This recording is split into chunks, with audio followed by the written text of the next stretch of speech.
Sebelum ujian tutup ada seminar hasil, sebelumnya ada seminar proposal, seminar hasil, kemudian ujian terbuka, dan wisuda. Itu semua ada. Pada saatnya saya akan tunjukkan semua bukti foto-fotonya. Saya mengikuti ujian akhir atau ujian terbuka. Itu pada tanggal 23 Februari. Maaf, 23 Januari tahun 2026. Maaf, 23 Januari tahun 2026. Dan ada saksi yang hadir di sini, yaitu Bu Erliana. Beliau hadir langsung pada saat ujian terbuka. Kemudian saya mengikuti wisuda, ya, itu pada awal Maret tahun 2024 di SICC. Kemudian saya mengikuti wisuda, ya, itu pada awal Maret tahun 2024 Sentul International Convention Center. Semua ada foto-fotonya. Dan pada saatnya akan saya jelaskan, tentu tidak sekarang. Bang, cerita dong bang.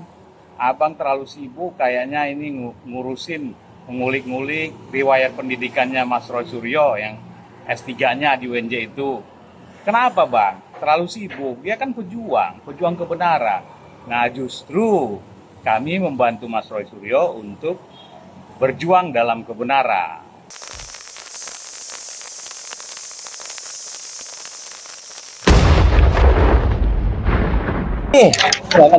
Silakan diuji juga.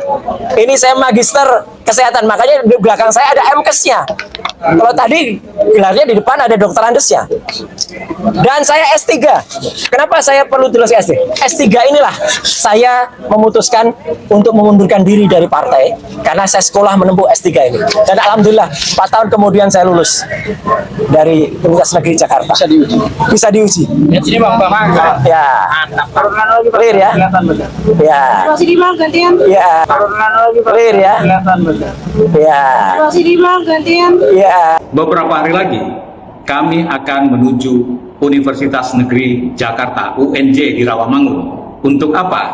Untuk memverifikasi dugaan kami ada permasalahan dari gelar Dr. Roy Suryo, di mana gelar doktor itu dugaan kami itu tidak sah karena bertentangan dengan peraturan rektor serta bertentangan dengan buku pedoman akademik, sehingga kami perlu melakukan verifikasi langsung walaupun kami sudah bersurat dan memang surat tersebut maksimal mendapat balasan adalah 10 hari kerja. Jadi kami akan ke sana dan nanti tunggu apa hasilnya.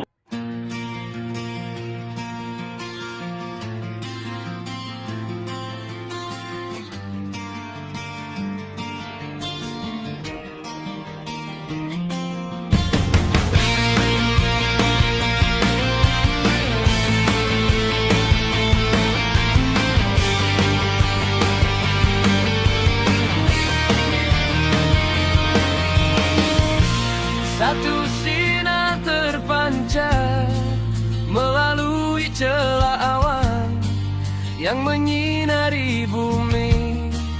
Ku ingin menyapanya, berilah daku sebuah kata cinta yang indah yang dapat membuatku larut dalam lamunan.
celah awan yang menyinari bumi.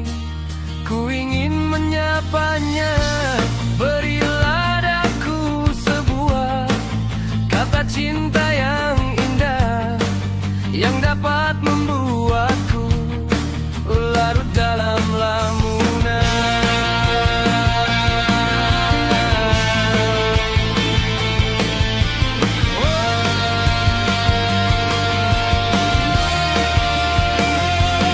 Dari kampus Universitas Negeri Jakarta, saya dan juga teman-teman tim mencoba melakukan investigasi terkait apa? Roy Suryo yang kita tahu sebagai pelaku tindak pidana pada tahun 2022. Sementara di saat itu dia masih aktif sebagai mahasiswa UNJ. Dalam aturan akademik yang ada di kampus Universitas Negeri Jakarta ini menyebutkan mahasiswa statusnya akan menjadi drop out atau gugur apabila kemudian memiliki keputusan dari lembaga peradilan secara tetap sebagai pelaku tindak pidana. Roy Suryo sudah melakukan hari itu, dan apakah kemudian gelar seorang Roy Suryo akan dicabut karena ternyata UNJ baru saja mengetahui seorang Roy Suryo adalah pelaku tindak pidana yang sudah berkekuatan hukum tetap dan seharusnya dari pihak UNJ mencabut identitas doktoralnya. Kita berada di rektoratnya Universitas Negeri Jakarta. Betul. Kampung halaman Halamannya ini, Bang Mas. Ican. Alhamdulillah kita sudah bertemu dengan Wakil Rektor Bidang Akademik Dan Kemahasiswaan dan alumni. Kemudian ada Direktur Pasca Sarjana. Ya, Prof Dedi, Direktur Pasca Sarjana, Prof Ivan sebagai Wakil Rektor 1 Bidang Ya. Akademik dan alumni. Kemudian ada Humas juga. Ya, ada Humas. Ada Sekretaris UNJ. Betul. Ya, dan beberapa direktur akademik. Ya, betul.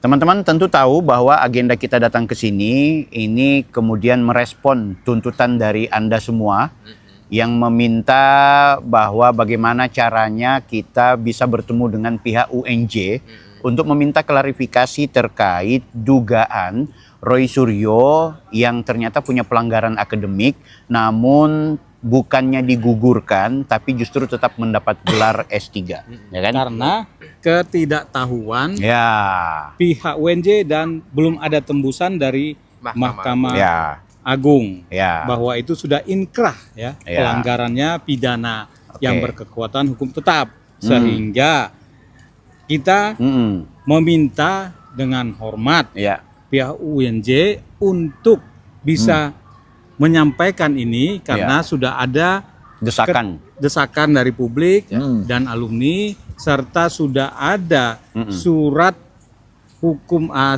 keputusan Mahkamah Agung yang berkekuatan hukum tetap tadi, sehingga pihak UNJ akan merapatkan melakukan rapat koordinasi beberapa hari ini untuk sore ini ya rapat sore pimpinan ini. terbatas Rapimtas tadi katanya. Sore ini dirapatkan dan mungkin ya konferensi pers ataupun pengumuman itu mungkin 1-2 hari ke depan ya. Betul. Jadi yang pasti sudah direncanakan rapat hari ini, sore ini ya. Betul, sore ini. Semua dengan rektor. Tapi ada yang menarik, Bang. Jadi terungkap dalam penyampaian pihak Wakil Rektor itu yang menyampaikan ternyata Roy Suryo dia kenapa tidak diwisuda? Ya. Gara-gara disertasinya tidak dia kumpulkan. Tidak dia kumpulkan atau tidak ada nggak tahu. Ya, kita Pokoknya nggak belum tahu. ada diserahkan. Tidak diserahkan ke pihak kampus. Ya. Kemudian ada administrasi yang belum dia selesaikan. Kemudian dia juga tidak ada apa tadi yang akhirnya membuat yang bersangkutan itu disertasinya tidak bisa diupload di media Di online website. library atau perpustakaan online-nya UNJ. Ditambah dengan akhirnya dia pun tidak diserahkan ijazahnya. Ya, jadi ijazah tersebut UMJ ditahan, ternyata. tidak Ditahan. diberikan. Jadi Namun ijazahnya nggak ada dia. Benar. Namun ini yang paling berat nih. Apa?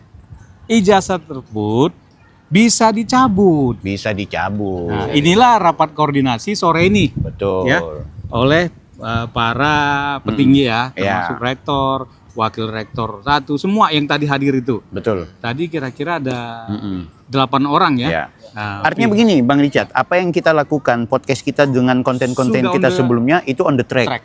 Tidak ada yang salah dengan apa yang menjadi temuan kita. dan Kita tidak pastikan menghina, tidak menghina, tidak menuduh ya. tidak Kita menuduh. memverifikasi. Betul. Ya. Jadi Kita tabayun ya. kita tabayun dan kita mendapat jawaban ini sesuai dengan apa yang kita harapkan, bahwa UNJ sangat kooperatif, sangat terbuka dan akan sangat mengambil langkah yang profesional dan proporsional. Yes. Jadi terungkap tadi guys, ini sekedar informasi ya, bahwa ternyata memang Roy Suryo secara akademik dia tidak ada masalah. Dalam artian begini, dia masuk 2016, dia kemudian lulus 2024. Jadi masih ada durasi Januari. 7 tahun. Iya, 2024 Januari. Jadi 7 tahun, 7 sampai hampir 8 tahun ya. Iya, iya. Perkuliahan yang bersangkutan, sehingga itu tetap tidak ada masalah secara akademik. Dia ada proses ujian, dia ada proses perkuliahan, dia ada bayar SPP, itu semua dia lakukan. Cuma dia ada cuti satu semester. Yang aneh di sini. Yang aneh. Ya. Nah, cutinya kayaknya gara-gara masalah hukum. Gara-gara Kan gitu. 9 bulan tapi 6 bulan cutinya. Iya, Nah, itu gitu. juga aneh. Nggak apa-apa, Ya, nggak apa-apa. yang jadi- Biar aja dulu itu. Yang jadi pertanyaan di situ. Nah, sekarang memang kemudian yang harus kita gali lagi adalah soal apa sikap UNJ ketika UNJ sudah mengetahui.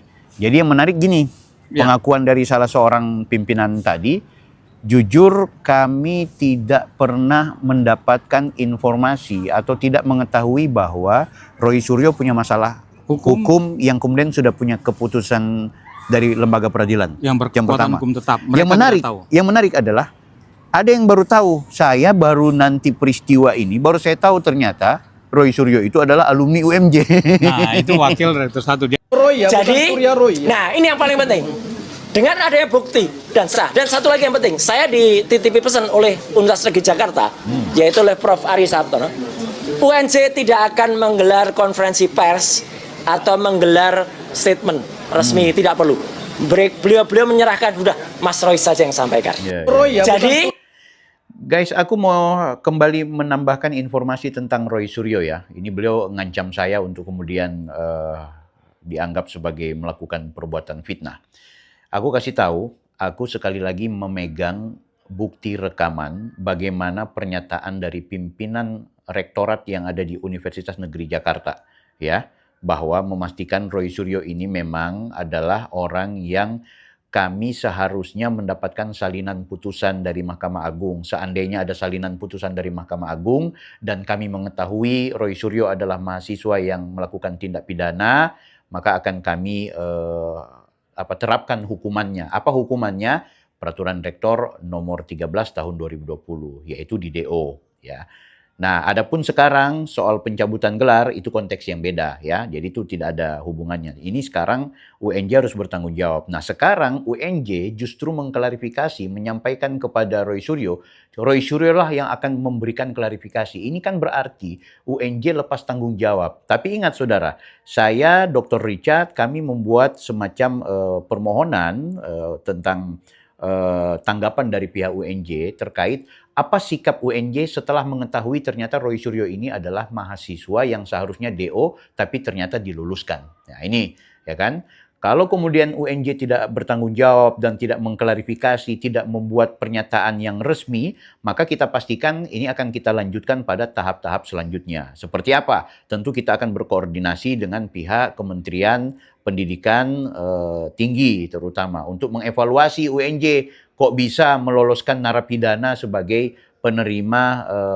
gelar akademik. Itu penting guys.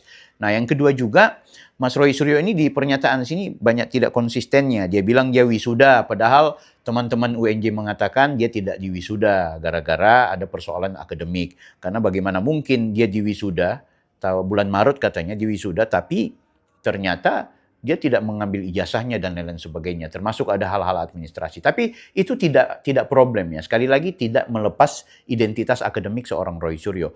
Roy Suryo sudah mengikuti proses akademik yang diakui oleh kampus sebagai penerima gelar doktor. Itu tidak bisa kita bantah guys. Mau dia cuti kek, mau dia dari tahun 2016 sampai 2024 kek, mau dia bagaimana, itu urusan kampus dan itu ya dalam konteks itu sah. Tapi ada yang seharusnya menjadi tidak sah, yaitu dia adalah mahasiswa yang statusnya DO. Kenapa DO? Karena dia terpidana.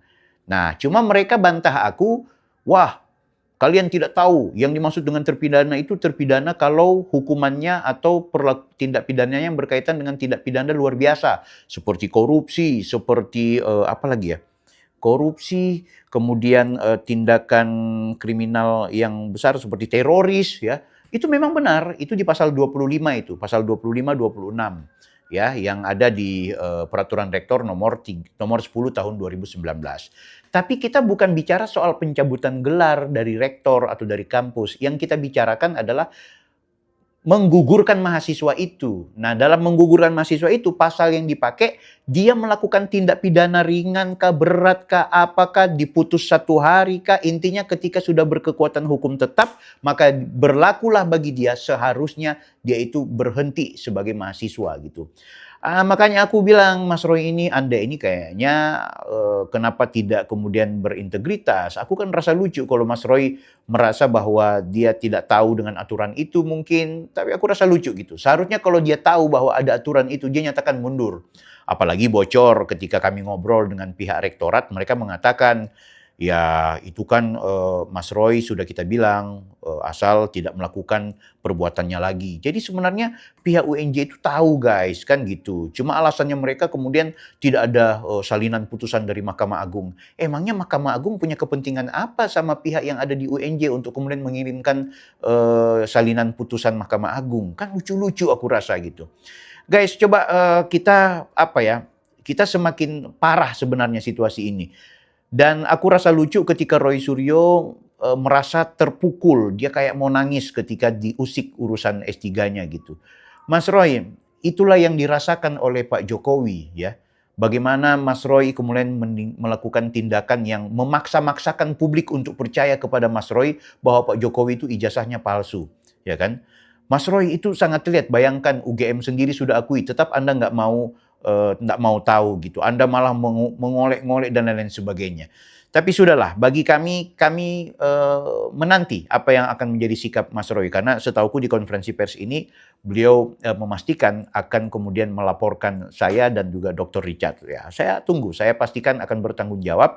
Tapi ingat ya, Mas Roy, saya sekali lagi tidak seperti yang Anda tuduhkan. Kalau kemudian laporan Anda ini ternyata tidak benar atau tuduhan Anda itu tidak benar, saya juga punya kapasitas dan berhak sebagai warga negara yang secara konstitusional untuk kemudian menuntut Anda.